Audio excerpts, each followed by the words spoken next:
አሞሪምንና ማንቸስተር ምን አጣላቸው? በምንስ ተቀያየሙ? ማንቸስተር አሰልጣኝ አልወጣለው። ሰላም የኳስ ወዳጆች፣ ስለ አሞሪምና ስለ ማንቸስተር እናያለን። ኳስን ከልብ ከወደድክ ሰብስክራይብ፣ ላይክ እና ደውሏን መጫን እንዳረሳ። በቀጽል ስሙ ፕሮፌሰር የታክቲኩ ብልህ ወጣቱ መሪና የስፖርቲንግ አቀናባሪ የሚባለው ሩበን ፊሊፕ ማርቂዩስ አሞሪም በአውሮፓዊት ሀገር ፖርቹጋል ሊዝቦን በምትባል ከተማ እንደ አውሮፓውያን አቆጣጠር በ1985 ጃንዋሪ 27 ተወለደ። አሞሪም ኳስን ከህፃንነቱ ጀምሮ ይወድ ነበር። የኳስ መሻቱም ስለነበረው በወጣትነቱ በሌንሴስ አካዳሚ ገባ። ከዚያም ቤኔፊካ ወጣት አካዳሚ ተቀላቀለ። ታላቅ ዕድልም ነበር። አሞሪም ከአካዳሚ ወደ ፕሮፌሽናል እግር ኳስ አደገ። 2003 አካባቢ በቤኔፊካ ወጣት ዋና ቡድን ደረጃ ደረሰ። ሩበን አሞሪም በብራጋና በቤኔፊካ ውስጥ በመሃል ሜዳ ተጫዋች በይበልጥ ታወቀ።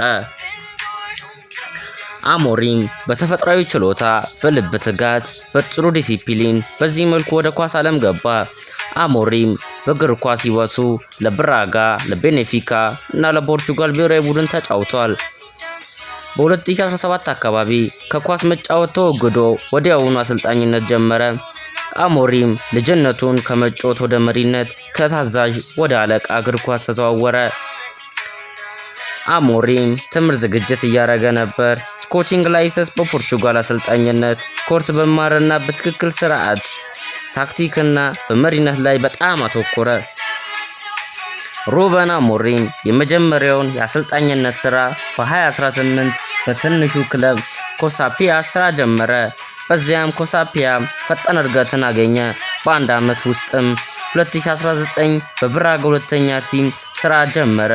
በስራውም ለውጥ በማሳየቱ ከጥቂት ወራት በኋላ ዋና ቡድን ኮች ሆነ። በብራጋ የታካዲ ሊጋ ዋንጫ አሸነፈ። በስፖርቲንግ ክለብም 2020 ተመርጦ ዋና ኮች ሆነ። ከ19 ዓመት በኋላ ስፖርቲንግ ሊጉን ዋንጫ አሸነፈ።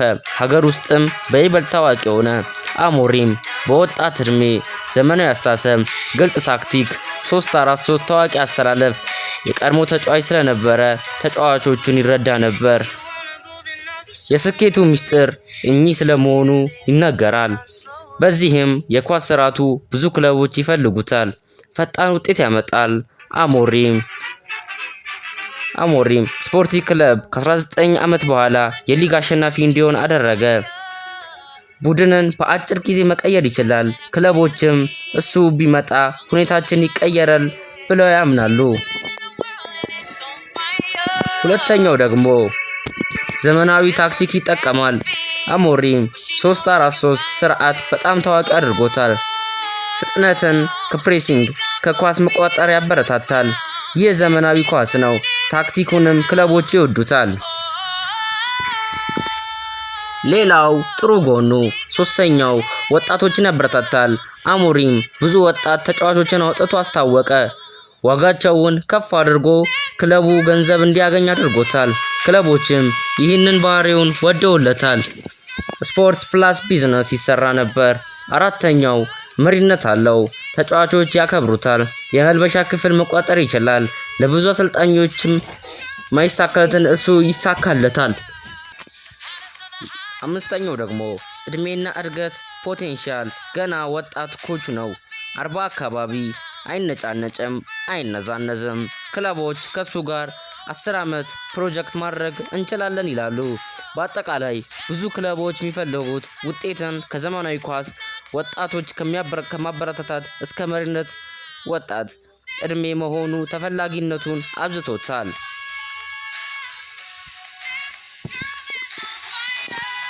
በዚህም ስኬቱ ይመስላል ማንቸስተሮች የፈለጉት።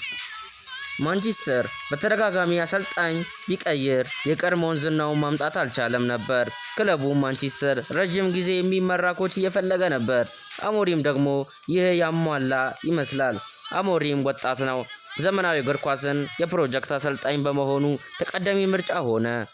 በስፖርቲንግ ያሳየው ነገርም አስደናቂ ቡድኑን ከዜሮ አንስቶ ሻምፒዮን አደረገ። ወጣቶች አውጥቶ እንዲታዩ አደረገ። ዘመናዊ ኳስ አጫወተ። ዩናይትድ እንዲህ ያለ ሰው ይፈልግ ነበር። 3-4-3 ታክቲክ ከዩናይትድ ተጫዋቾች ጋር ይመጣል። ከማንቸስተር ተጫዋቾችም ለፍጥነት፣ ለፕሬሲንግ፣ ለአታኪንግ ፉትቦል የተመቸ ቲም ነው።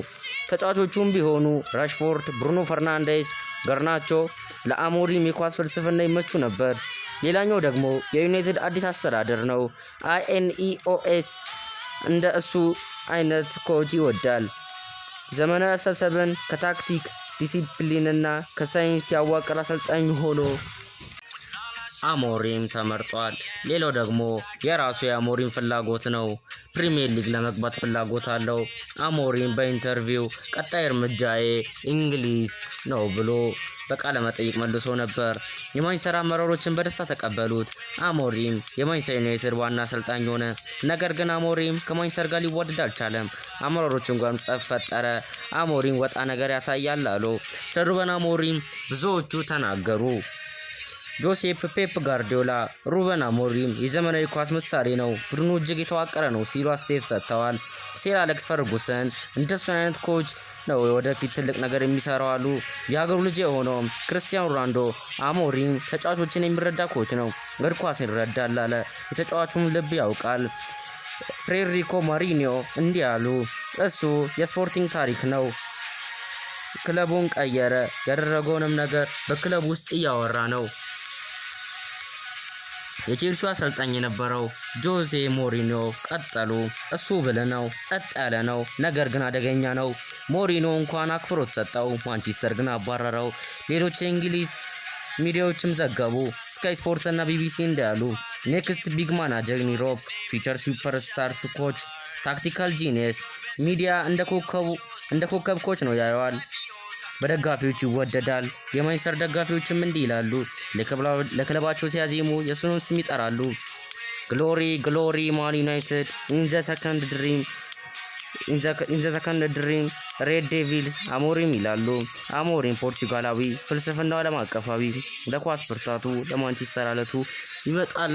አሞሪም ስለቱ። ስለ አሞሪም ይህን ካለን ይበቃል።